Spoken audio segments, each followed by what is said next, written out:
नमस्कार, मंडल news bulletin में आपका स्वागत है। आइए पेश करते हैं आज के प्रमुख व मुख्य समाचार।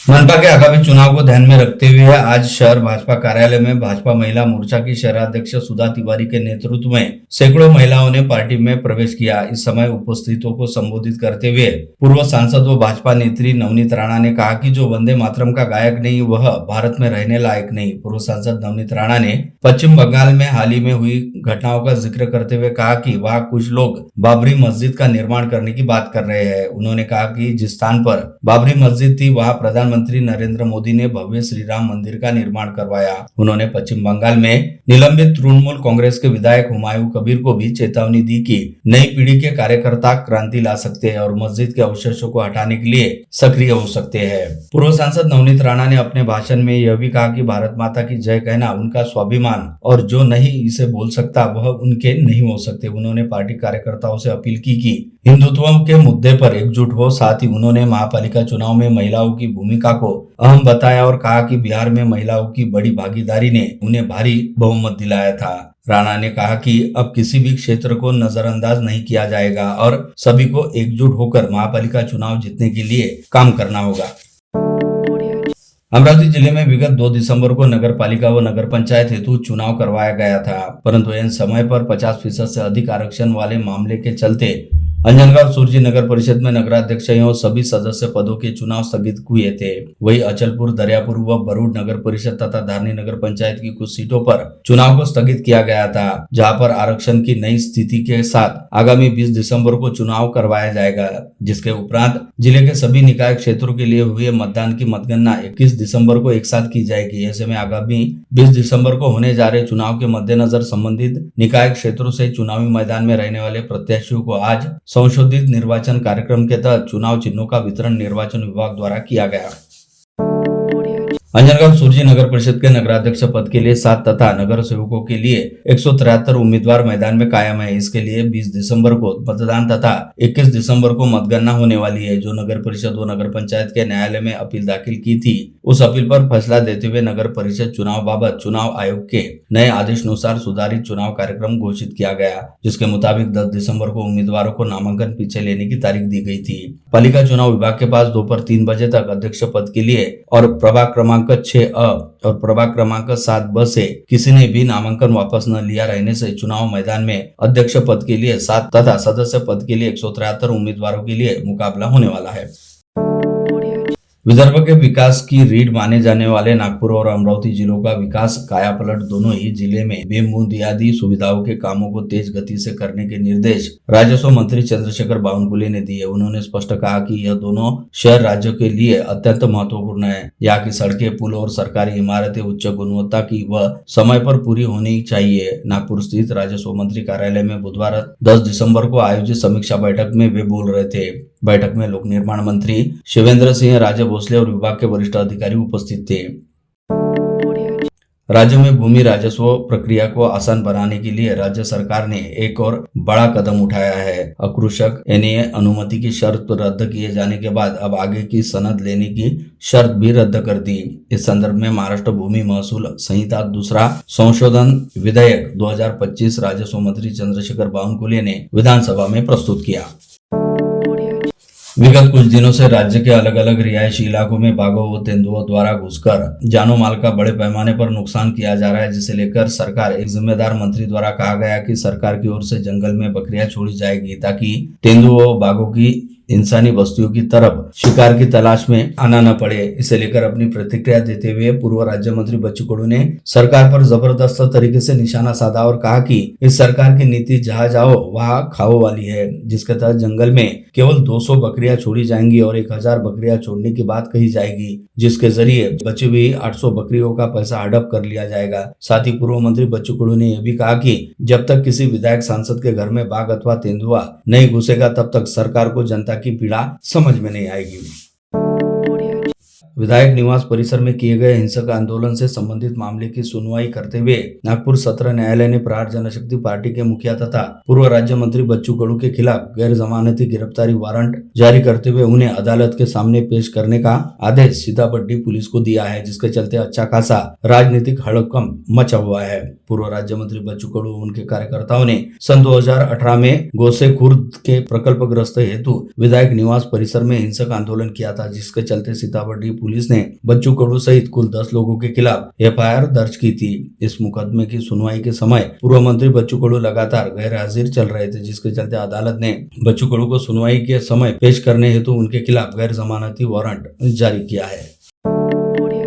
नागपुर में जारी राज्य विधानमंडल के शीतकालीन सत्र दौरान विधान परिषद में अमरावती शहर के विकास से जुड़े प्रमुख मुद्दों को लेकर संजय खोड़को ने जोरदार तरीके से आवाज उठाया। उन्होंने कहा कि सरकार की पूरक मांगों में अमरावती शहर के विकास का संतुलित विचार किया गया और मूलभूत सुविधा तथा मानव विकास को एक साथ कर शहर को शाश्वत विकास की दिशा में ले जाने की आवश्यकता है। आज विधान परिषद की कार्यवाही में हिस्सा लेते हुए विधायक संजय खोड़के ने अमरावती शहर में 4 नए पुलिस स्टेशनों का प्रस्ताव पेश किया और शहर के बढ़ते विस्तार को देखते हुए कानून व्यवस्था मजबूत करने के लिए 4 नए पुलिस स्टेशन बनाने की मांग भी उन्होंने की। इसके साथ ही विधायक संजय खोड़के ने सरकारी मेडिकल कॉलेज के लिए स्थान पुनर्निर्धारित करने की मांग उठाते हुए कहा कि शहर के नागपुर रोड स्थित कृषि विद्यापीठ परिसर की उपलब्ध जमीन में मेडिकल कॉलेज उपस्थित करने के प्रस्ताव को मंजूरी दी जाए। नगरोत्थान, झोपड़पट्टी पुनर्विकास और गृह निर्माण विकास के लिए ठोस निधि देने की विधायक सुलभा खोड़के की अतिरिक्त मांग की अमरावती महानगरपालिका क्षेत्र की भुयारी गटर योजना पिछले 28 वर्षों से निधि के अभाव में अधूरी पड़ी है। महापालिका की कमजोर आर्थिक स्थिति के कारण मनपा अपना अंश दे पाने में असमर्थ है, जिसके चलते योजना को आगे नहीं बढ़ाया जा सका। शहर के बढ़ते विस्तार को ध्यान में रखते हुए आगामी 3 वर्षों की गटर योजना का नियोजन करने पर भू गटर योजना का संशोधित प्रारूप 2050 करोड़ रुपए तक पहुंच गया है। शहर की स्वच्छता के लिए यह योजना अत्यंत महत्वपूर्ण होने से सरकार ने बैठक लेकर इस योजना को मंजूरी देनी चाहिए, ऐसी मांग विधायक सुलभा संजय खोड़के ने रखी। नागपुर शीत सत्र में वर्ष 2025-2026 की पूरक मांग पर चर्चा करते समय विधायक खोड़के ने नगर विकास, जलापूर्ति, नागरिक उत्थान तथा गृह निर्माण विभाग से जुड़े मुद्दे गंभीरता से उठाए। जिले के कांग्रेस सांसद बलवंत वानखड़े ने गत रोज कांग्रेस की पूर्व अध्यक्षा व राज्यसभा सांसद सोनिया गांधी तथा सोलापुर संसदीय क्षेत्र की सांसद प्रणीति शिंदे से प्रत्यक्ष मुलाकात करते हुए उन्हें जन्म दिवस की शुभकामनाएं दी। इस अवसर पर सांसद वानखड़े ने कांग्रेस की दोनों महिला सदनों से मुलाकात करते हुए कहा कि देश के सर्वांगीण विकास और लोकतंत्र की मजबूती हेतु गांधी और शिंदे परिवार द्वारा दिया गया योगदान अविस्मरणीय है। इस समय चल रहे संसद के शीतकालीन सत्र के दौरान कांग्रेस के सांसदों ने नवी मुंबई विमानतल को लोकनेता दीबा पाटिल का नाम दिए जाने की मांग को लेकर संसद परिसर में प्रदर्शन किया, जिसमें अमरावती संसदीय क्षेत्र के कांग्रेस सांसद बलवंत वानखड़े ने भी अन्य कांग्रेसी नेताओं के साथ हिस्सा लिया। मनपा के आगामी चुनाव को ध्यान में रखते हुए शहर भाजपा द्वारा चुनाव लड़ने के इच्छुक पार्टी पदाधिकारी व कार्यकर्ताओं से आवेदन मंगवाने हेतु फॉर्म उपलब्ध कराने की प्रक्रिया कल बुधवार 10 दिसंबर को शुरू की, जो कल शुक्रवार 12 दिसंबर तक चलेगी, जिसके तहत जहां पहले दिन करीब 180 इच्छुकों ने पार्टी कार्यालय पहुंचकर फॉर्म हासिल किए, वहीं आज दोपहर तक यह आंकड़ा 360 को पार कर गया। साथ ही अब कल शुक्रवार 12 दिसंबर की शाम तक यह संख्या 500 के पार हो जाने के पूरे आसार दिखाई दे रहे हैं, जिसके चलते कहा जा सकता है कि इस समय मनपा चुनाव हेतु भाजपा में टिकट हासिल करने को लेकर जबरदस्त प्रतिस्पर्धा है। बता दें कि भाजपा द्वारा 22 में से 4 प्रभागों को छोड़कर 18 प्रभागों में ही अपने प्रत्याशी खड़े किए जाते हैं और 87 में से 75 सीटों के लिए टिकट दी जाती है। उन 75 सीटों के लिए भाजपा के पास इस समय 500 से अधिक इच्छुकों की जबरदस्त भीड़ है। जानकारी के मुताबिक इच्छुकों से आवेदन प्राप्त करने हेतु फॉर्म वितरण की प्रक्रिया शुरू करने के लिए शहर भाजपा द्वारा पहले चरण के तहत केवल 200 फॉर्म ही छपवाए गए थे, लेकिन कल पहले ही दिन जब एक झटके के साथ 180 फॉर्म उठाए गए तो शहर भाजपा द्वारा 300 आंतरिक फॉर्म मंगवाए गए, जिसमें से लगभग 180 से 200 फॉर्म आज दूसरे दिन इच्छुकों द्वारा उठाए गए। साथ ही जिस रफ्तार के साथ शहर भाजपा कार्यालय में फॉर्म हासिल करने के लिए इच्छुक पहुंच रहे हैं, उसे देखते हुए पूरा अंदेशा है कि कल शुक्रवार 12 दिसंबर को फॉर्म वितरण का समय खत्म होते ही यह संख्या 500 को पार कर लेगी। इस समय अमरावती शहर से जिले में चौवर कड़ाके की ठंड पड़ रही है और आज न्यूनतम तापमान 10.2 डिग्री सेल्सियस दर्ज किया गया। वही दिन के समय अधिकतम तापमान 31 डिग्री सेल्सियस के स्तर पर रहने के बावजूद पूरा दिन शीतलहर के असर को महसूस किया गया, जिसके चलते लोग बाग पूरा दिन गर्म कपड़े पहने रहने के लिए मजबूर दिखाई दिए। वही मौसम वैज्ञानिक प्राध्यापक अनिल वन ने इस बारे में जानकारी देते हुए बताया कि अगले 2 से 3 दिन के दौरान ऐसी ही स्थिति बनी रहेगी और फिर 15 दिसंबर के बाद तापमान का स्तर थोड़ा और ढुलकेगा, जिसके चलते शीतलहर का प्रमाण और भी अधिक बढ़ेगा।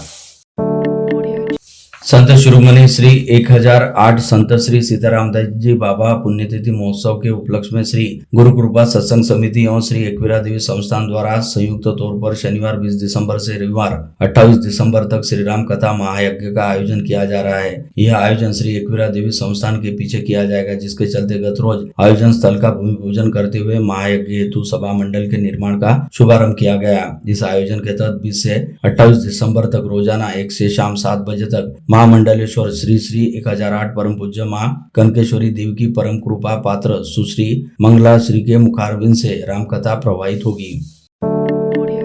अमरावती शहर के मच्छीसा सराफा बाजार परिसर के रास्ते का नूतनीकरण सांसद बलवंत वानखड़े के निधि से किया गया, जिसका विधिवत लोकार्पण पूर्व महापौर विलास इंगोले के हस्ते किया गया। मच्छीसा परिसर के तुलजागिरी वाड़ा के रास्ते के चेयर्स की वजह से यहाँ रोजाना दुर्घटना होती है, जिसमें रास्ते का नूतनीकरण किए जाने को लेकर परिसर के नागरिकों ने पूर्व महापौर विलास इंगोले से मिलकर उन्हें दुर्घटनाग्रस्त इस रास्ते की व्यथा बताई। पूर्व महापौर विलास इंगोले, मनोज भेले, सुरेश रतावा, संजय शिरबाते ने इस रास्ते को लेकर जिले के सांसद बलवंत वानखड़े से निधि की मांग की। भगवान श्री कृष्ण की ससुराल और विदर्भ राजकन्या रुक्मिणी माता तथा पंचसती का मायका साथ ही महाभारत कालीन पौराणिक तीर्थ क्षेत्र माने जाने वाले कौंडन्यपुर का महाराष्ट्र के विभिन्न तीर्थ क्षेत्रों को जोड़ने वाले शक्तिपीठ महामार्ग में समावेश किया जाए। इस संबंध में भाजपा जिलाध्यक्ष रविराज देशमुख एवं अम्बा रुक्मिणी सांस्कृतिक महोत्सव समिति के अध्यक्ष श्री क्षेत्र कौंडन्यपुर को प्राप्त हुआ है। सरकार के इस निर्णय पर रविराज देशमुख ने मुख्यमंत्री फडणवीस और उप मुख्यमंत्री एकनाथ शिंदे तथा राजस्व मंत्री व जिले के पालक मंत्री चंद्रशेखर बावनकुले का आभार व्यक्त किया। विधि सेवा प्राधिकरण और मानव अधिकार आयोग तथा कारागृह विभाग की ओर से बुधवार 10 दिसंबर को अमरावती मध्य गृह कारागृह के कैदियों के लिए मानवाधिकार दिन निमित्त मानवाधिकार व संरक्षण बाबत कानून विषयक जागृति की गई। पुलिस आयुक्त अरविंद सावरिया ने इस अवसर पर मार्गदर्शन किया।